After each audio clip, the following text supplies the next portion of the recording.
l'histoire de l'atelier du bracelet à Genève a vu le jour, c'est un peu grâce à Sylviane Lizanin, ouvrière depuis 40 ans au sein de différentes manufactures horlogères.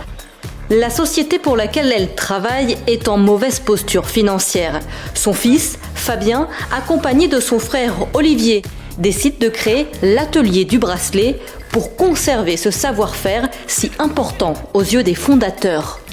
Et on s'est dit qu'il fallait qu'on conserve ce savoir-faire, donc très artisanal, manuel, à Genève en plus. Donc c'est vraiment très intéressant et il fallait le conserver, c'était presque une obligation pour nous.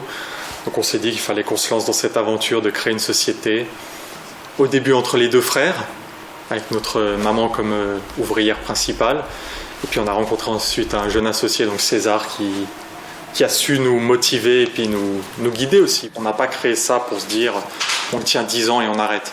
Nous on veut que ça dure et que ce soit par exemple nos enfants, nos petits-enfants qui prennent la relève par la suite. La société est créée en janvier 2016. César Maillet rejoint l'aventure. Pour ce fils et petit-fils d'horloger, perpétuer cette pratique était fondamental. Alors faire partie de l'aventure entrepreneuriale le ravit profondément. C'est un défi, c'est sauvegarder un savoir-faire. Quelque part, ça fait partie aussi du patrimoine horloger, cette fabrication de bracelets. Et puis c'est un défi aussi que mon grand-père avait déjà réalisé. Mon père s'est lancé en pleine crise du quartz en 72 en tant qu'indépendant. Il jetait les machines à chaud de fond et c'était la fin de l'horlogerie mécanique et mon père s'est lancé. Donc, j'ai toujours eu un peu ce modèle-là, de me dire ça va pas, ça va mal, même aujourd'hui c'est un peu la crise horlogère. Alors tant mieux, allons-y, lançons-nous.